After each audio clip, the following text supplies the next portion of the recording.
அனைவருக்கும் வணக்கம். இன்றைய பதிவில் நம்ம பார்க்க இருக்கிறது 63 நாயன்மார்களில் ஒருவரான சுந்தரமூர்த்தி நாயனார் அவர்களின் வரலாறாகும். பொன்னார் மேனியிலே வெண்மையான திருநீறு அணிந்தாற்போல் காட்சி தரும் பனிமலையில் ஆதி அந்தம் இல்லாத முழு முதற் கடவுளாகிய சிவபெருமான் என்றும் வீற்றிருக்கும் மலையே திருக்கைலை மலையாகும். அங்கு உபமன்ய முனிவர் பல்லாயிர யோகிகளும் முனிவர்களும் சூழ அமர்ந்திருக்கின்றார். அப்பொழுது அனைவரும் காணும்படி 1000 சூரியன் ஒன்றாக சேர்ந்தாற் போன்ற பேரொளி திருக்கையிலை நோக்கி வர அத்தனை யோகிகளும் அதிசயித்து உபமன்ய முனிவரிடம் கேட்கின்றனர். அதற்கு கையிலிருந்து சென்று மாதவம் செய்த திருநாவலூரில் அவதரித்து சிவபெருமானின் அருளால் மீண்டும் திருக்கையிலைக்கு வருகை தரும் வன் தொண்டராகிய நம்பி ஆரூரானே இந்த பேரொளி என்று கூறிய உபமன்ய முனிவர் எழுந்து தலைக்கு மேல் கைகளை கூப்பியவாறே அங்கம் முழுவதும் ஆனந்தம் மேலிட அப்பேரொளி வந்த தென்திசை நோக்கி சென்று வணங்குகின்றார். இந்த செயலை கண்ட மற்ற முனிவர்கள் உபமன்ய முனிவரிடம் சிவபெருமானை தவிர வேறு எவரையும் வணங்காத இயல்புடையவரான தாங்கள் இந்த ஜோதியை கண்டு தொழ காரணம் என்ன என்று கேட்கின்றனர். அவர் சிவபெருமானை தன் உள்ளத்தில் தழுவும்படியான இயல்புடையவர் நம்பி ஆரூரன் நாம் அனைவரும் வணங்கும்படியான தன்மையுடையவர் என்று கூறுகின்றார். நம்பி ஆரூரான் யார், இந்த பேரொளி செய்த தவம் யாது என்பதை எங்களுக்கு இப்பொழுதே விளக்கி கூற வேண்டும் என்று முனிவர்கள் கேட்கின்றனர். அப்பொழுது நடந்ததை நடந்தபடியே உபமன்ய முனிவர் கூற ஆரம்பிக்கின்றார். இந்த திருக்கைலையில் ஆளாள சுந்தரன் என்ற அன்பர் தினமும் சுவாமிக்கு மலர்களையும் திருநீற்றையும் கொண்டு வரும் வழக்கமுடையவர். ஒரு நாள் மலர் எடுக்க நந்தவனம் செல்லும்போது அந்த நந்தவனத்தில் உமை அம்மைக்கு மலர் பறிக்க அனிந்திதை கமலினி என்ற இருவர் ஆளாள சுந்தரர் வருவதற்கு முன்பே ஈசன் அருளால் மலர் பறித்து கொண்டிருந்தனர். அப்பொழுது சிவபெருமான் அருளால் ஆளாள சுந்தரர் அங்கு வருகின்றார். அந்த இருவரையும் கண்டு மனதை பறிகொடுக்கின்றார். அந்த இருவரும் ஆளாள சுந்தரர் மீது அன்புள்ளம் கொள்கின்றனர். பின் அவரவர் மலர் பறித்து செல்கின்றனர். இறைவன் இந்த செயலை கண்டு ஆளாள சுந்தரிடம் பெண்கள் மீது மனம் வைத்ததால் தென்திசை நாட்டில் பிறந்து இந்த இரு பெண்களையும் திருமணம் செய்த பின் என்னை வந்து சேர்வாயாக என்று மொழிகின்றார். அதற்கு அம்முனிவர்கள் 8 திசையிலும் பிறக்கும் இயல்புடைய நிலையில் தென் திசையில் பிறக்கும்படியாக அந்த தென் திசை செய்த புண்ணியம்தான் என்ன என்று கேட்கின்றனர். புலிக்கால் முனிவர் வழிபட்ட ஆகாயத்தலமாகிய தில்லை, அதாவது இன்றைய சிதம்பரம், திருவாரூர், உமை பூசித்த காஞ்சிபுரம் போன்ற சிவத்தலங்களும், நந்திதேவ தவம் செய்த திருவையாறும், திருஞான சம்பந்த பெருமான் திரு அவதாரம் செய்த திருத்தோணிபுரம் அதாவது சீர்காழி ஆகிய 5 திருத்தலங்கள் அமைய பெற்றதாலேயே மாதவம் செய்த தென்திசை ஆயிற்று என்று பதில் சொல்கின்றார். தமிழ் பேசும் திருநாட்டில் திருநாவலூரில் ஆதிசைவ மரபில் சடையனார்க்கும் இசைஞானி அம்மையாருக்கும் நம்பி ஆரூரான் திருமகனாக அவதரிக்கின்றார். பல கலைகளை கற்று ஓங்கி திருமண பருவம் அடைகின்றார். தந்தையாராகிய சடையனார் சைவகுல அந்தண மரபுக்கு ஏற்ப சடங்கவி என்ற மறையரின் மகளுக்கு தனது மகனை திருமணம் செய்ய நிச்சயிக்கின்றார். திருமண நாளும் வந்தது. சடங்கவியின் ஊரான மனம் வந்த புத்தூரில் திருமண சடங்குகள் நடக்க அந்த ஊரே விழாக்கோலம் கொண்டிருந்தது. நம்பி ஆரூரன் திருமண மாப்பிள்ளை கோலம் பூண்டு திருமண பந்தலின் உள் செல்லும்போது தடுத்து ஆட்கொள்வேன் என்று உரைத்த வாக்கின்படி சிவபெருமான் வயது முதிர்ந்த அடியார் வேடத்தில் கையில் மூங்கில் கொம்பும் காதில் ருத்ராட்ச மணியும் வெண்மையான உடையும் அணிந்து அந்த திருமண பந்தலினுள் சென்று நான் சொல்வதை அனைவரும் கேளுங்கள் என்று கூறுகின்றார். திருமண மாப்பிள்ளையான நம்பி ஆரூராரை நோக்கி உனக்கும் எனக்கும் வழக்கு ஒன்று இருக்கின்றது, அதனை முடித்த பின் நீ திருமணம் செய்து கொள் என்று சொல்கின்றார்.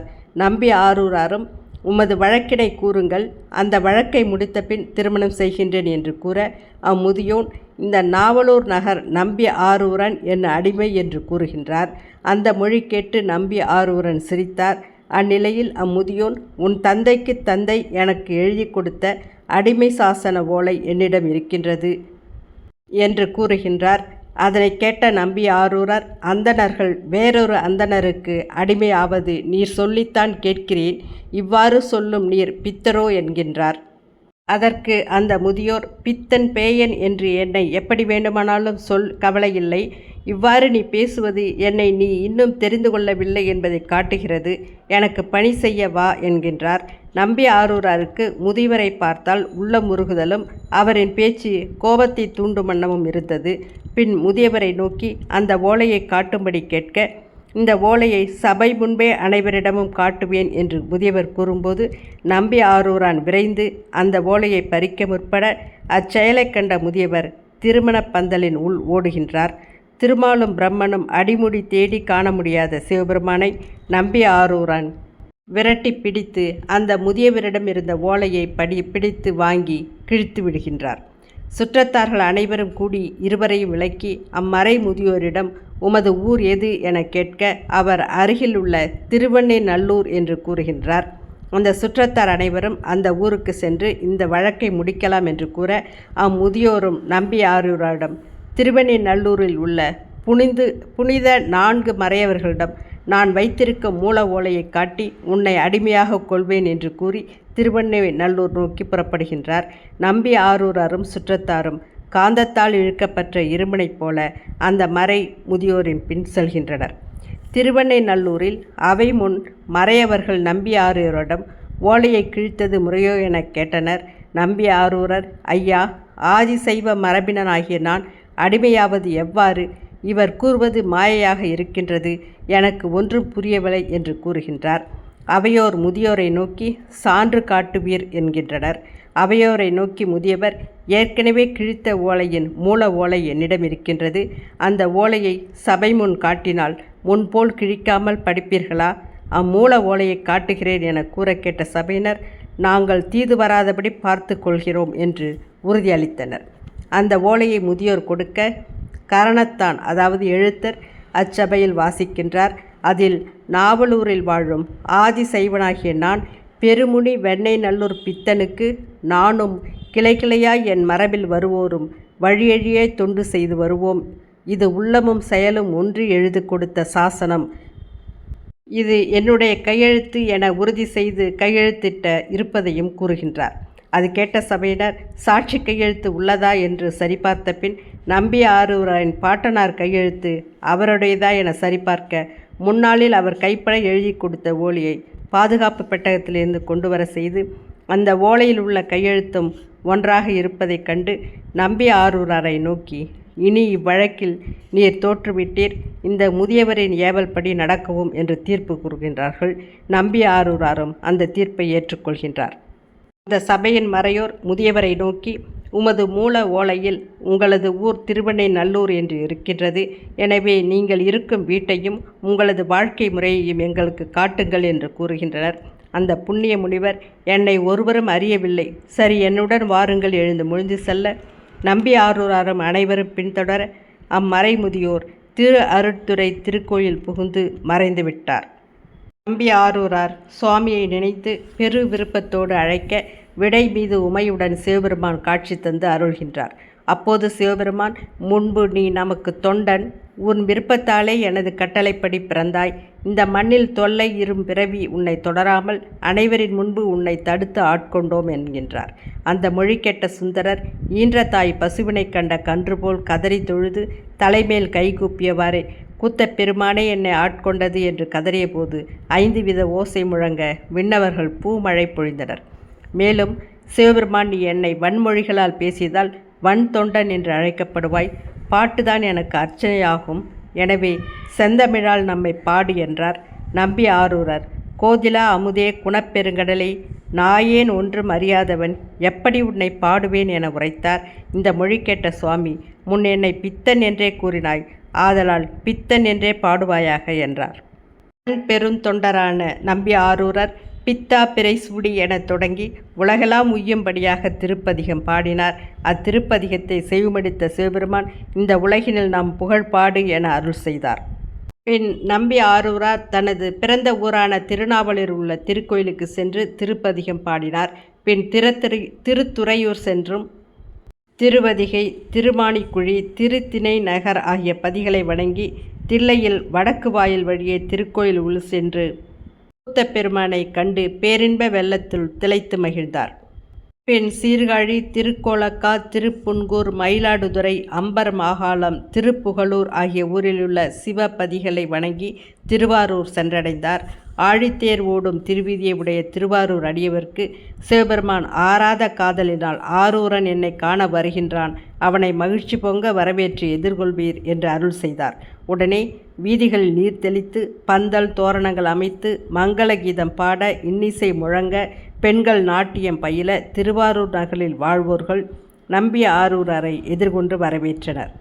திருக்கோயிலினுள் சென்று புற்றிடங்கொண்ட நாதரை கண்டு வணங்கி ஐம்புலனும் ஒன்றிய நிலையில் திருப்பதிகம் பாடினார். புற்றிடங்கொண்ட நாதர் அருள்வாக்காக தோழமையாக உனக்கு என்னை தந்தோம் என்று கூறி எப்போதும் திருமண கோலமுடன் விருப்பம் தீர இவ்வுலகில் விளையாடி வருவாய் என்றார். அந்நாள் முதல் அடியவர்கள் நம்பி ஆரூரரை தம்பிரான் தோழர் என்று அழைத்தார்கள். மணக்கோலம் வடிவம் கொண்டு எப்பொழுதும் இருந்தமையால் சுந்தரர் என்றும் அழைத்தார்கள். திருக்கையிலையில் இரு பெண்கள் ஆளாள சுந்தரரை விரும்பியதையும் ஆளாள சுந்தரர் அந்த இரு பெண்களை விரும்பியதையும் இந்த வரலாற்றின் முன்பகுதியில் பார்த்தோம். அந்த இரு பெண்களில் கமலினி என்பவர் திருவாரூரில் ருத்திரகணிகை மரபில் பறவையார் என்ற பெயருடன் பிறந்து மிகுந்த அழகுடைய பெண்ணாக வளர்ந்தார். அவர் ஒருநாள் புற்றிடங்கொண்ட நாதரை வணங்க பூங்கோயிலுக்குள் செல்லும்போது நம்பி ஆரூரர் திருக்கோயில் வழிபாடு முடிந்து அன்பர்களோடு வெளியே வந்தார். சுந்தரர் பறவையாரை கண்டார். அருகில் இருந்தவர்களிடம் இந்த நங்கை யார் என்று கேட்க அவர்கள் பறவையார் என்ற பெயருடைய இவளிடம் தேவ கன்னிகையரும் முன் நிற்க மாட்டார்கள் என்று கூறினர். சுந்தரர் பறவையார் மீது அன்பு வெளிப்பட்டவராய் என்னை ஆட்கொண்ட பெருமானிடமே கேட்பேன் என்று மீண்டும் திருக்கோயிலுள் சென்றார். அதற்கு முன்பே பறவையார் வழிபாடு முடித்து வேறு வாயில் வழியாக அவரது இல்லம் சென்றார். அது அறியாத சுந்தரர் திருக்கோயிலுள் பறவையாரை தேடி காண முடியாமல் தேவாசிரியன் மண்டபம் அடைந்து பறவையாரை நினைந்தவாறே இருக்க இரவும் வந்தது. அரண் நாமம் ஐந்தெழுத்தை உணராத அறிவியலாத போல் நெஞ்சு போல் இருண்டது வானம். பறவையாரும் தன் மனதில் சுந்தரர் மீது அன்பு வயப்பட்டவராய் தூக்கமின்றி தன் தோழியரிடம் நாம் இன்று வணங்கப் போகும்போது எதிர்வந்தவர் யார் என்று கேட்க தோழியரும் அவர் சைவ முதல் திருத்தொண்டர் தம்பிரான் தோழர், அவரது பெயர் நம்பி ஆரூரான் என்கின்றனர். அதனை கேட்ட பறவையார் இறைவனிடம் திருத்தொண்டு செய்து வரும் சுந்தரரை தமக்கு திருமணம் செய்வித்து தரும்படி வேண்டுகின்றார். சிவபெருமான் அன்றிரவே திருவாரூர் அடியார்களின் கனவில் தோன்றி சுந்தரருக்கும் பறவையாருக்கும் திருமணம் செய்து வைக்கும்படி கூறுகின்றார். சுந்தரரின் கனவில் தோன்றி மங்கை பறவையை உமக்கு தந்தோம், அடியார்கள் அறியும்படி செய்தோம் என்று கூறி பறவையார் கனவில் சென்று நம்பி ஆரூரான் உன்னை மணமுடிப்பான் என்றும் மொழிகின்றார். மறுநாள் காலையில் திருவாரூர் அடியார்கள் ஒன்று கூடி நம்பி ஆரூரருக்கும் பறவையாருக்கும் திருமணம் முடித்து வைத்தனர். நம்பி ஆரூரர் மிக மகிழ்ந்து ஆரூரரை சென்று வணங்கி திருப்பதிகம் பாடினார். இருவரும் சேர்ந்து மகிழ்ந்து யோக நிலையில் இல்லறம் இனிதே நடத்தி வந்தனர். திருவாரூர் ஈசனை 3 வேளையும் வழங்கி வரும் நாளில் திருவாரூர் அருகே குண்டையூரில் வாழ்ந்த அன்பர் தனது வேளாண்மை தொழில் வழி பெற்ற செந்நெல்லும் பருப்பும் மற்றும் பல பொருட்களையும் வன் தொண்டரின் மீது கொண்ட அன்பினால் பறவையார் மாளிகைக்கு கொண்டு வந்து தருவது வழக்கமாக இருந்தது. ஒரு சமயம் வானம் பொய்க்க விவசாயமின்றி பஞ்சம் ஏற்பட்டது. இதனால் குண்டையூர் அன்பர் வன் தொண்டருக்கு வழங்கி வரும் நெல் அனுப்புவது குறைகின்றதே என்று வருந்துகின்றார். உண்ணாது இரவு தூங்குகின்றார். அப்போது சிவபெருமான் கனவில் தோன்றி நம்பி ஆரூரானுக்கு நெல் தந்தோம் என்று கூறுகின்றார். அந்த ஆணை வழி நெல்மலையை வான் தொடும் அளவு குண்டையூர் முழுவதும் நிரப்பி வைத்தார். மறுநாள் குண்டையூர் விழித்து நெல்மலையை கண்டு அதிசயித்து நம்பி ஆரூராரை கண்டு தொழுது பல நாட்கள் நான் செய்த பணி இன்று நிற்கு நிலம் ஏற்பட்டது. ஆனால் சிவபெருமான் நெல்மலைகளை குவித்துள்ளார் என கூற கேட்ட சுந்தரர் அந்த நெல்மலைகளை நேரில் சென்று பார்த்து வியந்து இந்த நெல்மலைகளை பறவையார் இல்லத்திற்கு எடுத்து செல்ல பிறையணிந்த பெருமான் அருளன்றி வேறு வழியில்லை என்று திருக்கோளிலி என்ற சிவாலயம் சென்று நீல நினைந்த அடியேன் எனத் தொடங்கும் பதிகத்தை பாடி திருவாரூர் அடைகின்றார். அன்றிரவே சிவபெருமான் பூதகணங்களை அனுப்பி அந்த நெல்மலையை பறவையார் இல்லத்தில் சேர்க்கின்றார். பறவையார் அந்த நெல் மலைகளிலிருந்து நெல்லை மக்கள் அனைவரும் எடுத்துச் செல்லலாம் என்று முரசு கொட்டி அறிவிக்கின்றார். இந்த நிலையில் சுந்தரமூர்த்தி சுவாமிகள் திருவாரூரிலிருந்து திருத்தல யாத்திரையாக திருநாட்டியத்தான்குடி செல்ல அவரை கோட்புலியார் எதிர்கொண்டு வணங்கி தனது 2 மகளையும் அடிமையாக ஏற்று அருள்வீர் என்று வேண்டுகின்றார். பிறகு அங்கிருந்து திருவழி வலம் சென்று பதிகம் பாடி திருவாரூர் சென்று சேர்கின்றார். திருவாரூரில் திரு பங்குனி உத்திர திருநாள் வருவதற்கு மிக குறைந்த நாட்களே இருந்தது.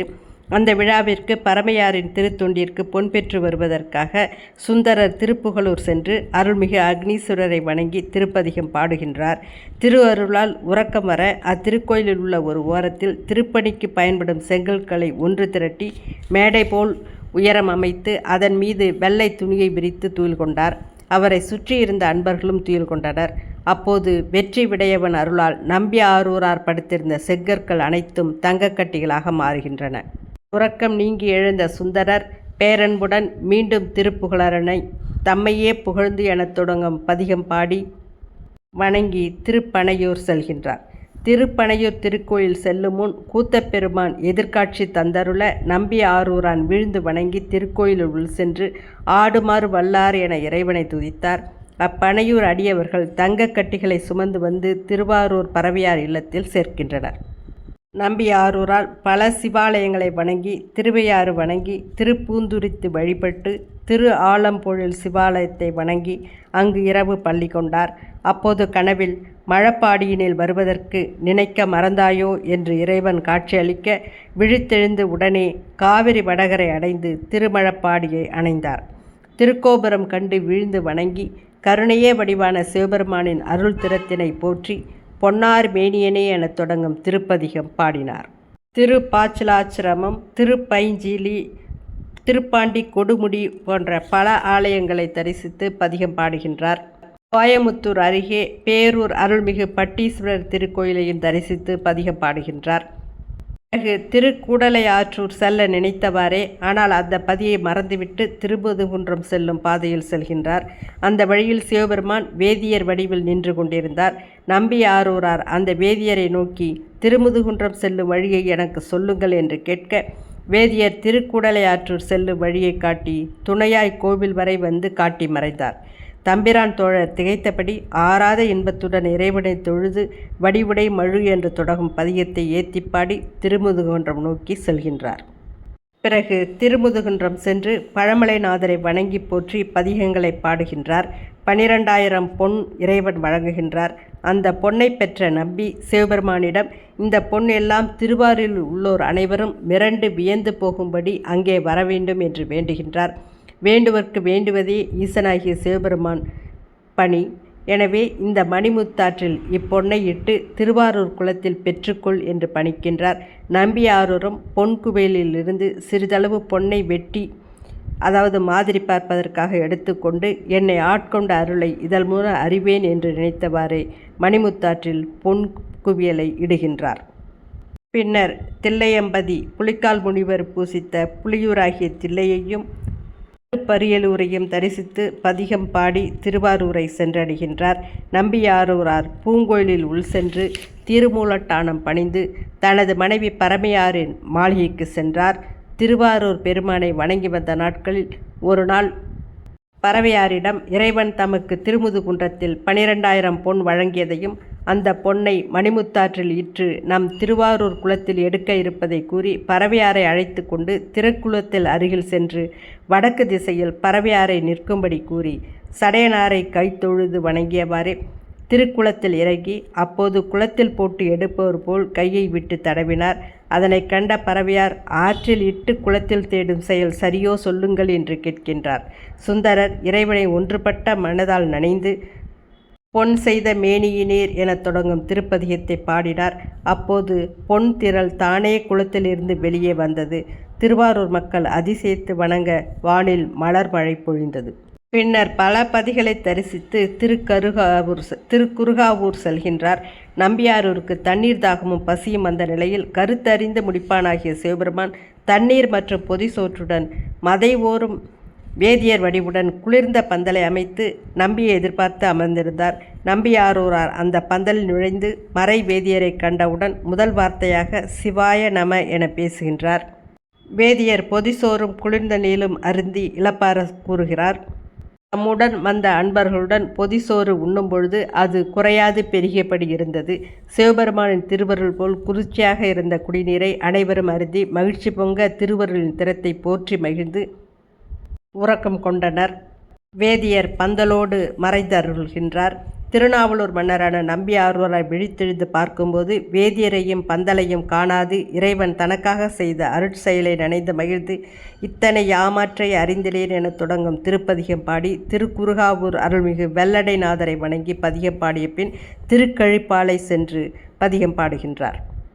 நடுவில் பல பதிகங்களை பாடி பல சிவாலயங்களை தரிசித்த பின் திருவொற்றியூர் ஆதிபுரீஸ்வரை வணங்குகின்றார். அப்பொழுது சங்கிலியாரை காணுகின்றார். சங்கிலியார் என்பவர் கையிலையில் பூ பறித்த மற்றொரு பெண்ணான அனந்திதையார். இவர் திருவொற்றியூர் அருகிலுள்ள ஞாயிறு என்ற கிராமத்தில் ஞாயிறு கிழார் என்பவருக்கு மகளாக பிறந்து சங்கிலியார் என்ற பெயருடன் வளர்ந்து மணப்பருவம் அடைந்திருக்கின்றார். இருவரும் திருவொற்றியூர் ஈசனிடம் முறையிடுகின்றனர். அப்பொழுது சங்கிலியார் என்னை விட்டு நீங்காது இருக்க வேண்டும் இந்த தலத்திலேயே என்று வேண்டுகின்றார். அதை கேட்ட சிவபெருமான் ஆரூராரிடம் நீங்காது இருப்பேன் என்று சத்தியம் செய்யும்படி கூறுகின்றார். நம்பி ஆரூரான் நான் திருக்கோயிலின் உள்ளே தங்கள் திருமுன் சத்தியம் செய்யும்போது தாங்கள் மகிழ மரத்தின் கீழ் இருக்கும்படி வேண்டுகின்றார். சிவபெருமானும் நீ சொன்னபடியே செய்கின்றேன் என்று அருள்கின்றார். சங்கிலியார் முன்பு எழுந்தருளி நங்கையே உனக்காக ஆரூரான் சத்தியம் செய்ய ஒப்புக்கொண்டான். அந்த சத்தியத்தை என் திருமுன்பு செய்ய ஒப்புக்கொள்ளாதே மகிழ மரத்தடியில் சத்தியம் செய்யும்படி சொல் என்று கூறி அருளினார். அந்த மொழி கேட்ட சங்கிலியார் தமக்காக இருமுறை இறைவன் எழுந்தருளியதை நினைந்து மகிழ்ந்தும் அதிசயமும் அடைந்து தன்னுடன் தூங்கிக் கொண்டிருந்த தோழியரை எழுப்பி எம்பெருமானின் செயல்களை உரைத்ததுமே அந்த தோழியர்கள் அதிசயித்து சங்கிலியாரை வணங்குகின்றனர். அனைவரும் மகிழ மரத்தடி சென்று சேர்கின்றனர். மகிழ மரத்தை 3 முறை வலம் வந்து சங்கிலியார் முன்பு இங்கிருந்து அகலமாட்டோம் என்று சத்தியம் செய்கின்றார் நம்பி ஆரூரான். அந்த மொழி கேட்ட சங்கிலியார் எம்பெருமான் சொல்ல இவ்வனமே செய்யும்படி ஆனதென மனம் கலங்கி அயர்ந்தார். நம்பி ஆரூரும் திருக்கோயிலில் உள் சென்று ஆதிபுரியை வணங்கி இறைவனுக்கும் தனக்கும் மட்டுமே தெரிந்த மகிழ மரத்தடியில் அமர்ந்திருப்பதை எங்கனம் தோழிகளுக்கு தெரிந்ததென நினைந்தவாறே செய்தது மிக அழகு இது என மொழிந்து திரு ஐந்தெழுத்தை போதியபடி மகிழ்ந்து இருந்தார். சங்கிலியாரும் மலர் தொடுக்கும் பணி முடித்து கன்னிமாடம் சென்றார்.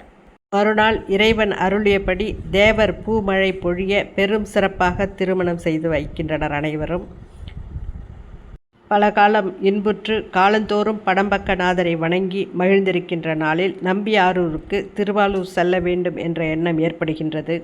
புற்றிடம் கொண்டநாதரை தரிசிக்க விரும்பி திருவொற்றியூர் பெருமானை வணங்கி கிளம்பி செல்கின்றார். தன் சத்தியத்தை மீறி சென்றதால் அவரது கண்கள் மறைகின்றன. திரு முல்லைவாயில் திரு வெண்பாக்கம் திருக்கோயில்களை அடைந்து பதிகம் பாடுகின்றார். கண்மொழி மறைந்த நிலையில் இறைவன் அவருக்கு ஒரு ஊன்றுகோல் ஒன்றை தந்து உலோம் போகீர் என்று அருள்கின்றார். அங்கிருந்து பழையனூர் என்னும் பதியில் அன்பர்களோடு தங்குகின்றார். பழையனூர் திருவாலங்காடு ஆலயங்களில் பதிகம் பாடிய பின் திரு ஏகாம்பரநாதர் திரு காஞ்சிபுரத்தை அடைந்து கோவிலின் முன் பிழை பொறுத்து என் கண் தந்து அருள்வாய் என்று வீழ்ந்து வணங்குகின்றார். அப்போது தழுவ குழைந்த நாதரும் நம்பியாரூருக்கு இடதுகண் கொடுத்தார். இறைவனின் திருக்கோலத்தை கண்டு களித்து ஆலந்தான் உகந்து என தொடங்கும் பதிகம் பாடி திருவாரூர் செல்கின்றார். வழியில் திருவாமாத்தூர் திருநெல்வாயில் திருவாவடுதுறை ஆகிய ஆலயங்களை தரிசித்து பதிகம் பாடுகின்றார். திருவாரூரை அடைந்து படம்பக்கநாதரிடம் மீளா அடிமை உமக்கே என்று திருப்பதிகத்தை பாடுகின்றார். சுந்தரரின் வேண்டுதலுக்கு இறங்கிய சிவபெருமான் வலது கண்ணை வழங்குகின்றார். இரு கண்களாலும் இறைவனை கண்டு திரு அருளினை பருகி திளைத்தவாறே திருக்கோயிலை வலம் வருகின்றார். நிலையில் பறவையார் நம்பி ஆரூரை நினைத்து வருந்திய நிலையில் அவர் திருவொற்றியூரில் சங்கிலியாரை மணந்து இருக்கின்றார் என்ற செய்தி தெரிந்து கொண்டார். நம்பி ஆரூரான் மீது அன்போ கோபமோ என அறியாதபடி இருக்க நம்பி ஆரூரம் பறவையாரை காண ஆவலுடன் ஏவலாட்களை அனுப்புகின்றார். அவர்கள் பறவையார் இல்லம் செல்கின்றனர். நடந்தவைகளை முன்பே அறிந்திருந்த பறவையாரின் பணியாட்கள் அவர்களை வெளியிலேயே தடித்து அனுப்பிவிடுகின்றனர். ஏவல் பணி ஆட்கள் சுந்தரரிடம் வந்து நடந்ததை கூறுகின்றனர். அவர்கள் மிகவும் மனம் வருந்துகின்றனர். சிவபெருமான் தூது செல்ல சுந்தரர் வேண்டுகின்றார். உடனே சிவபெருமான் பூஜை செய்யும் தலைமை அர்ச்சக முனிவர் வடிவில் வந்து பறவையார் இல்லத்திற்கு செல்கின்றார்.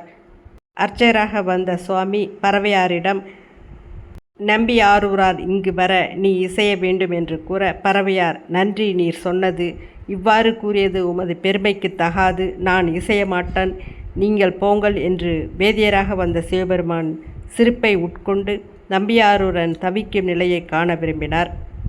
விளையாட்டாக பறவையார் மறுத்ததை சொல்ல அந்த மொழியை கேட்ட நம்பி ஆரூரார், தங்களால் முடியாத செயல் என்று இந்த உலகத்தில் எதுவும் இல்லை, ஆனால் என் பொருட்டு நீங்கள் செய்வதற்கு மனமில்லை என்று கூறுகின்றார்.